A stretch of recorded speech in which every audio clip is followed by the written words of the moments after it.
What do men actually want? This has become one of the biggest questions in modern times, and it's a mystery that has eluded human civilization for thousands and thousands of years. So in this video, we're going to try and get to the bottom of that. I'm going to share my experience, what my interpretation is of what a guy actually wants, and I want to get this conversation started. So fellas, guys, let me know in the comments if you agree with what I say or if what you want is completely different. Share your experience. Let the world know. I think this could really help people out, and I think it could help out women specifically because, you know, the dating pool is getting pretty small for women. There's a lot of guys kind of going their own way, and there's a lot of reasons for that. But if we can help them out, that's an amazing thing for both parties, both men and women, because that's going to allow women to understand men better, and they're going to be able to attract a better partner, and that's going to help guys out because they're going to be happier. They're going to feel like they're actually understood and that they're listened to. So let's try and get to the bottom of this. All right, so my interpretation of what a man wants, and this is just based off me existing in the world, I really think it boils down to one thing, one specific thing. And what that thing is, I think it's peace. I think ultimately what all guys want is just peace. I mean, it's really that simple. So let's break that down. Let's think about that. What does peace actually mean for a man? For me, it means doing what I'm doing right now. I'm sitting in my deer stand. I'm out here with my dog just enjoying nature. Peace for me means that I don't have somebody breathing down my neck telling me what I can and can't do. I don't have somebody with their boot heel on my neck. And that's very, very important. I think it also means just being able to come and go as you please. Living life on your terms, that's very, very important for a man, because throughout all of history, we're used to being leaders. I mean, that's a fact. Throughout all of history, men were providers, they were protectors, they were leaders. We're used to being able to kind of come and go as we please without too much direct oversight, without being told what to do. And now in this modern age, which hasn't existed that long in the grand scheme of things, we've been thrown into this new societal norm where we have to adapt and we have to adjust and accommodate all these new principles on what it means to be a man. You know, there's a big, I would call it an anti-men agenda going on out there. It's this agenda that's geared towards demasculating men and making us feel like our masculinity, our natural masculine traits are somehow toxic. And because we have desires, natural desires for the opposite sex, that's somehow a bad thing and we shouldn't have that. But that's a very natural thing for every species on Earth. The male has a natural desire for females. And the opposite is true. Females have a natural desire for males. That's just how our world works. That's how reality is. That's how it's set up. So this narrative that tries to push us away from that is really taking us away from what is natural. So I've found that by removing that aspect and just kind of tuning that out and distancing myself from that as much as possible, it brings me a lot more peace. And there's also a lot of freedom and peace that can be found in being alone or being in the right relationship. Because what I found is that certain relationships, especially in the modern age, again, not blaming one side or the other, but there's a lot of control in a lot of these relationships. And I think that's becoming societal norm. It's becoming very common where you can tell your significant other what they can and can't do.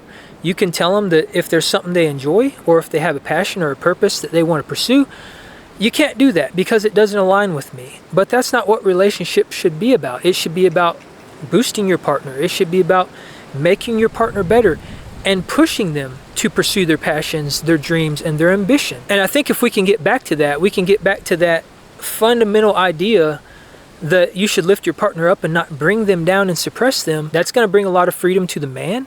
It's going to bring a lot of freedom to the relationship in general. And most likely it's going to make that relationship thrive because it's going to bring a lot more peace to the man and to the relationship in general. Another thing that brings me a lot of peace is not being surrounded by toxicity. I'm talking like arguing, bickering, division, all the stuff that all of us in today's modern age are surrounded by, all this division that's going on. I mean, and this is again, no fault of anybody, but there is a huge agenda, and I think it's coming from the top down, that is geared towards dividing this nation. And the worst part about that is that we've bought into it, hook, line, and sinker. This nation is extremely divided on everything: food, religion, race, sex, relationships, money, everything possible. We are divided on. And the moment that we can come together and create unity and community is the moment that we'll start to find a lot more peace in our lives. And that is 100% true for me.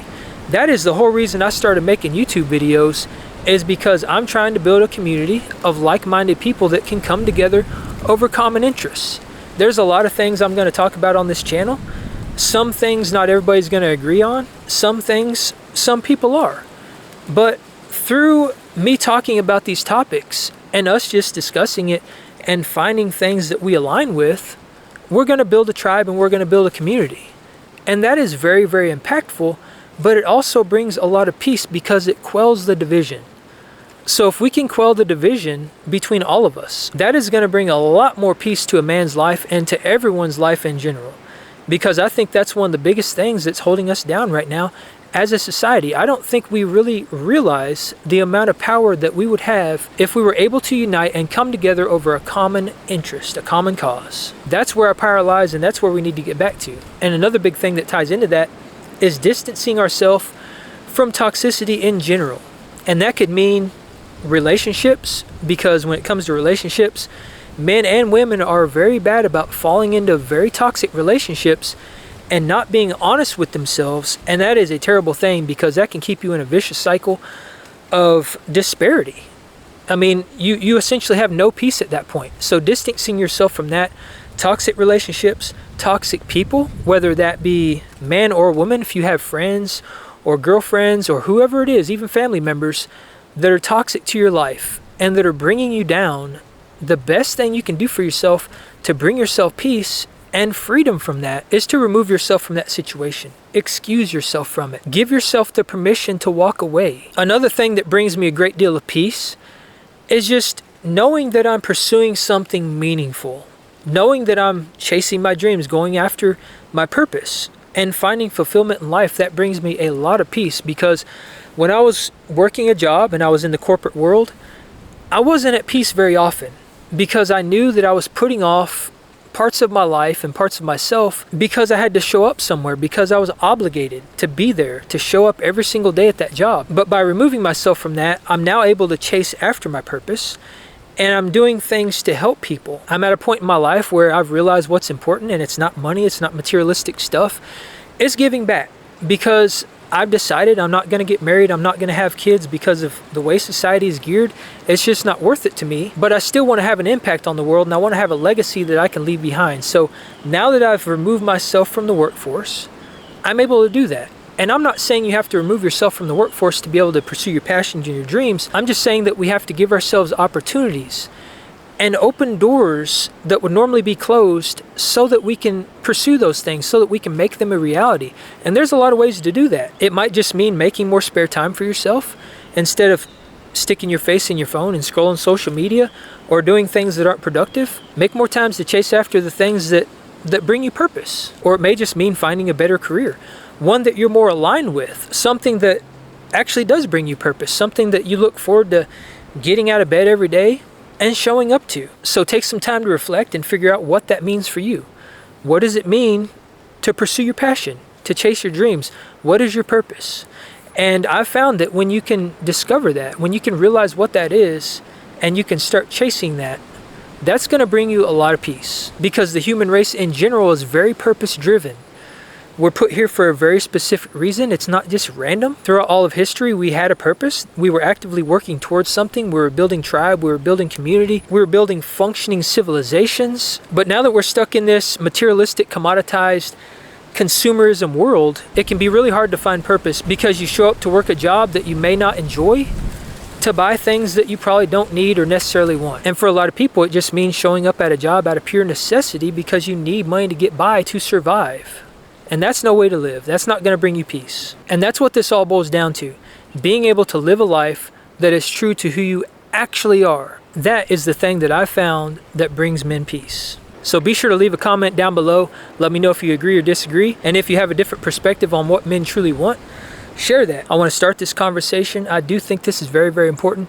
And I think this has the potential to help people out.